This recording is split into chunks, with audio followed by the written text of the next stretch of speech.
चरखी दादरी में अन्न का अनादर होता दिखाई दिया।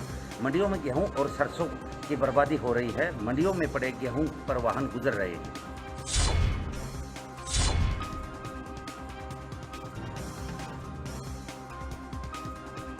सरकार ने किसान से गेहूं के दाने दाने की खरीद के दावे बेशक किए हों, लेकिन गेहूं को सुरक्षित भंडारण तक पहुंचाने से पहले ही अन्न का अनादर चरखी दादरी में साफ देखने को मिला।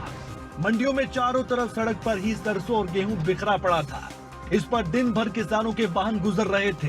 पिछले दिनों हुई बारिश और उठान नहीं होने के कारण गेहूं की गुणवत्ता में खासी कमी आई है। हालात ऐसे बन गए हैं कि गेहूं और सरसों के लोथड़े बन गए हैं। ऐसे हालातों में मंडी अधिकारी लाचार हैं और सिर्फ पत्र लिखने की बात कर इतिश्री कर रही हैं, जबकि सरकार और आढ़तियों को काफी नुकसान पहुंच रहा है।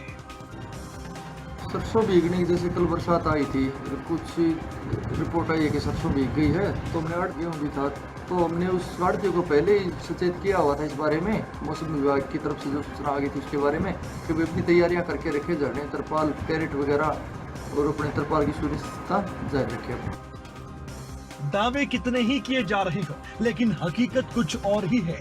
खरीद एजेंसी और अधिकारियों की लापरवाही के चलते दादरी की मंडी में अन्न का अनादर हुआ। मंडियों में हजारों टन सरसों और गेहूं खोले में पड़ा रहा। लॉकडाउन के चलते श्रमिक नहीं मिलने से जहां उठान की समस्या आई, तो वहीं अधिकारी भी इसे दुरुस्त करने में असमर्थ नजर आए। आढ़ती भी मंडी अधिकारियों पर ही आरोप मढ़ रहे हैं। देखो जी, ये ऊपर का उठवा के नीचे कितना गीला निकलता है, कितना खराब होगा, उसमें तो देखना पड़ेगा। इसको उठवा के ऊपर के उठवा के सूखा सूखा माल निकलवा के अलग से, और फिर देखना पड़ेगा। तरपाल डाल रखे थे, वो आंधी गाड़ उड़ के तरपाल प्रॉब्लम थी तरपालों की भी। अब काफी संख्या में इसमें नुकसान दिख रहा है।